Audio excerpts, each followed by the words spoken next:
I'd like to say welcome. I wanted to share a little bit of information about the center here, why it exists. I'm hoping that we can get more people to start learning. That's one of the things we see here in our community is a lot of people are not wanting to learn their language. You know, I really hate to say that, but our language is endangered. We're forgetting who we are. Here at the museum, school groups come here, and that's something I always try to convey, is that real story. Because today in America, schools aren't really teaching about our history. They're not talking about treaties that were broken with the tribes. They don't talk about the boarding schools, how our ancestors were put in these places, beaten for talking their language. They're not talking about removal, that Potawatomi Trail of Death. It's sad for me to talk about that. It's sad for me to share that. I'm hoping we can get more young people involved. You know, this is the real story about our people.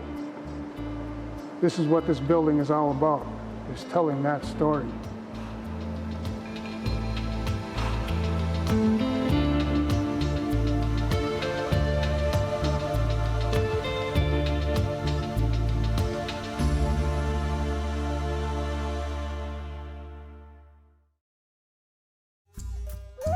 Potawatomi History was funded in part by Irene Danielle Kress, the Evu Foundation, a charitable arm of the Capital Times, Ron and Patty Anderson, the Wisconsin History Fund, with support from the National Endowment for the Humanities, and the Friends of Wisconsin Public Television.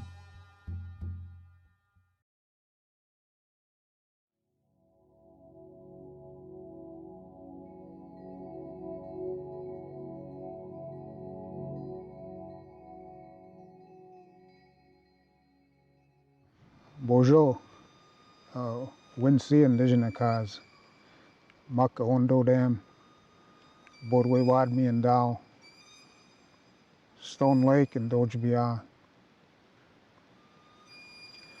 My name is Mike Alloway, Sr. My name is Jim Thunder. I'm a member of the 4th County of Potawatomi, and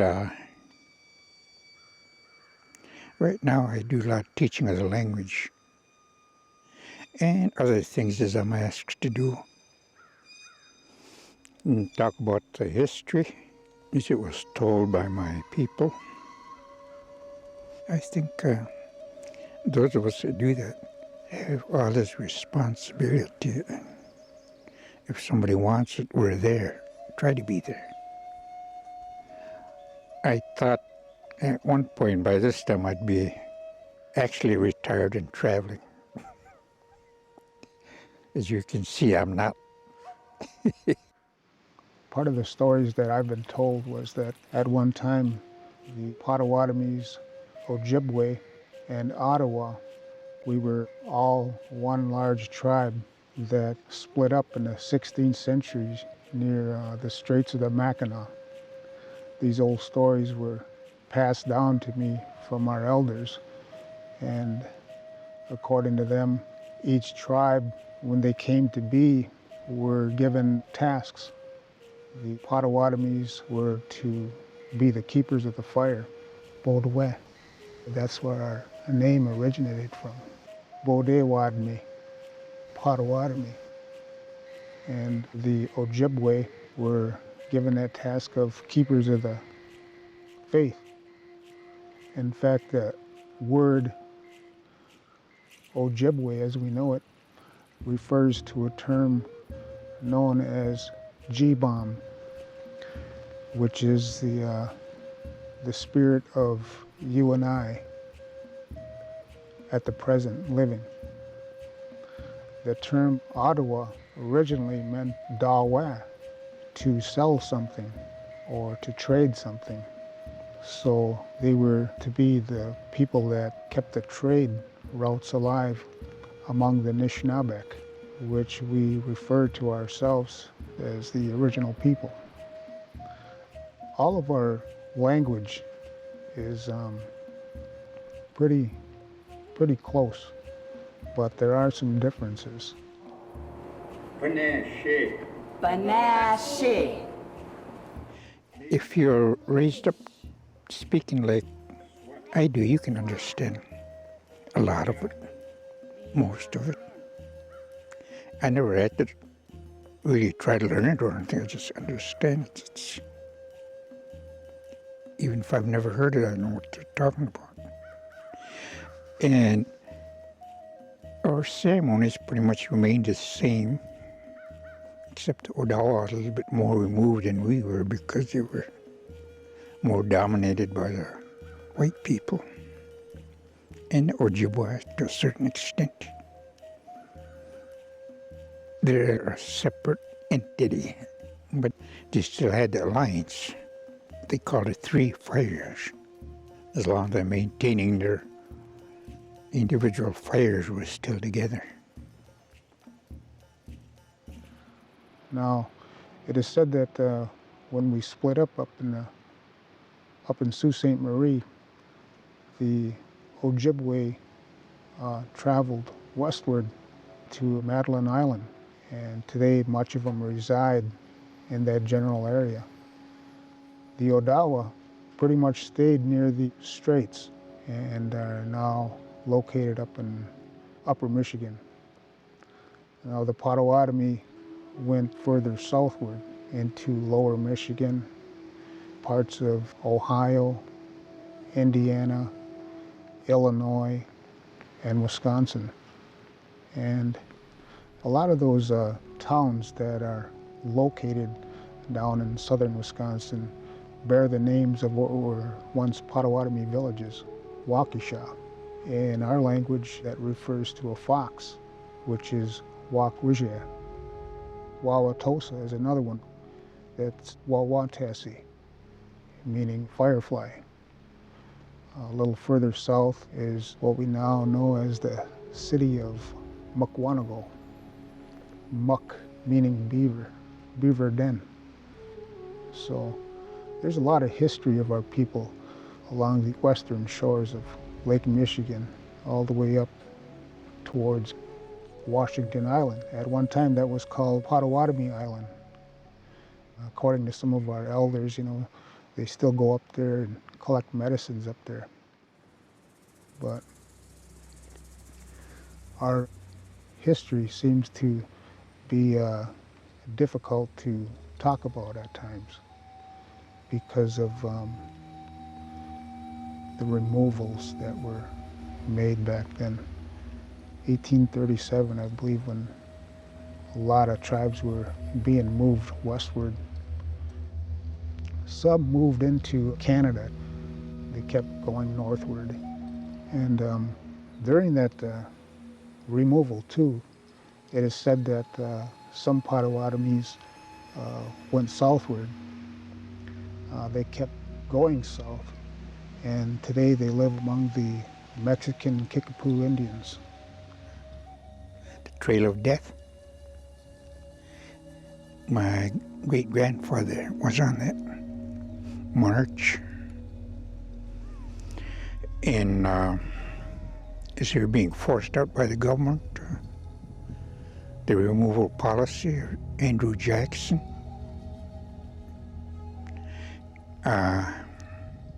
somewhere along the line, they escaped, several of them, and my great-grandfather among them. And they joined up with a group of Kickapoo who were fleeing to Mexico. So they fled to Mexico and lived in Mexico. My grandfather was born there. After several years, U.S. Army sent soldiers into interior Mexico to go round up the Potawatomi because they had escaped. And on their first night back after the across the Rio Grande back into the States in Texas. My grandfather and them escaped again, a bunch of them, because the soldiers were busy partying. So I think they let their horses loose and fled. And my grandfather talks about playing up in probably the only tree in Texas, and soldiers rode up, an officer and a non-com. And all the able-bodied men were out hunting. Left the old man there to take care of the camp. So they shot the old man. Well, one of the ladies happened to have, a couple of them had skillets in their hands and knocked their soldiers out, their horses. And they really did a number on them. So they had to baby them. They turned their horses loose. They couldn't keep them because of the horseshoes. Then they just had to flee right there. Grandfather, he was a little boy by this time. He talks about, traveling by night. He kept pretty still during the day. Made their way to Kansas. And my grandfather, a young man, when he came from Kansas back to Wisconsin, a lot of them made their way up to the Sheboygan area that also escaped from the removal. So as the soldiers got closer, they just fled deeper into the woods from Sheboygan, and they finally moved up into Forest County there. Probably there were already Potawatomi living all over here. Nobody knew where they were because everybody was in hiding because we fought the soldiers. Around in the late 1800s, a gentleman by the name of Eric Morstead, who was a Lutheran missionary, had learned that there were Potawatomis in northern Wisconsin that were living here and there. And he decided to help the Potawatomis through the Homestead Act. With that, he also worked with other attorneys to secure monies from the treaty at Chicago. A lot of that money was used to purchase lands up here in Forest County. And so we started to organize after the Indian Reorganization Act in 1934. And we officially became the Forest County Potawatomi in 1937. Where we were raised on the upstream from my grandfather's homestead, my dad had put a log house up there. And then later on, more children came, he added a shanty to one end of it as a kitchen and a dining area. And we all slept in the log house. They preferred the log houses because they were much warmer. When the government first came and built these government homes, frame houses, they almost froze. So a lot of them moved back to these log houses during the winter. One old man they talk about, he lived in a hogan all his life. And the people in nearby towns scraped up some lumber, built him a house. Then he had a nice barn. The total population here of the Forest County Potawatomi, I believe, is pretty close to around 1,400, maybe a little bit more. But they say we're the smallest of all the 8 recognized bands of the Potawatomi Nation. A lot of the bands today kind of look at us as that band that has retained a lot of the traditions, being that we were the ones that hid from the removal process. A lot of our elderly today are being called upon by the other bands to assist with their language instruction. And so what we do is, like any other person would do, we try to help them as much as we can because, according to a lot of our elders, there are probably, right now in this day and age, in this band, probably about 5 fluent speakers left of the Potawatomi language. Without our language, we cease to be Indian. Afternoon, Jesus. Afternoon, Jesus. I spend a lot of time teaching language. Pride comes in the old ways that are being ignored. The respect for each other, our children. In white culture, you hear people, they teach their children, respect your parents. With us, it's respect your children. We pass that language down to our younger generation so that they can carry that on. The Potawatomi language is the very definition of a people. It is the core. When Europeans came across the ocean, they encountered a unique people that had their ways of pretty much governing themselves, through clans, through their language. And so that language is very sacred to our people. If it dies off, it is the end of the Potawatomi. Because when you're not using your language, you don't know anything about yourself. You don't know anything about your culture. You're outside of it. My mother did not speak English. My dad only spoke enough to get by. He didn't care to improve it. It wasn't his language. My uncles or my aunts never spoke. When we were visited, we had to use the language, particularly if we talked to the elders, because they didn't understand English. I would say something to my mother in English. She'd tell me, you have to talk Indian. That is not your language.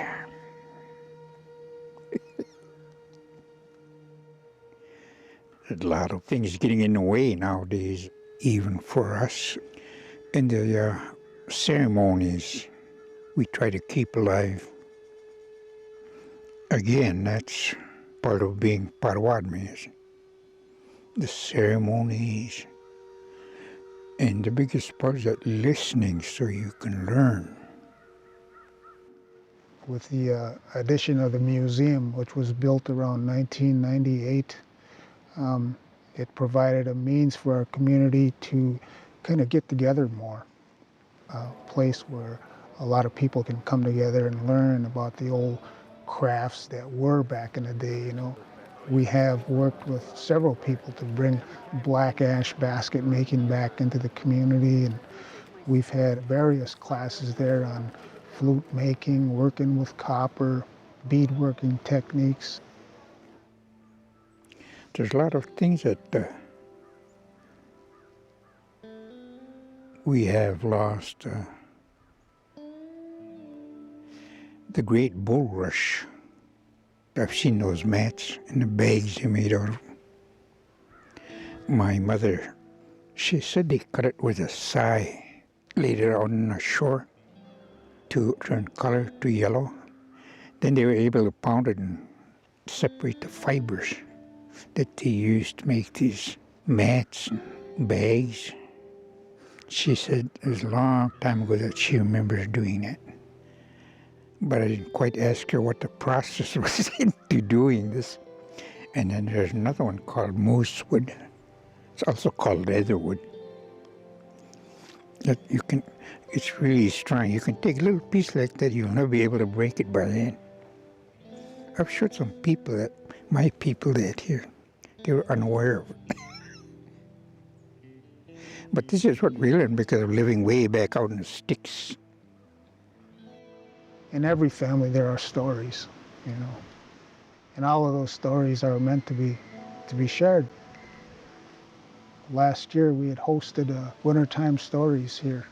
Some of the general stories can be told right now, but some of the sacred stories are usually told in the wintertime because everything is dormant.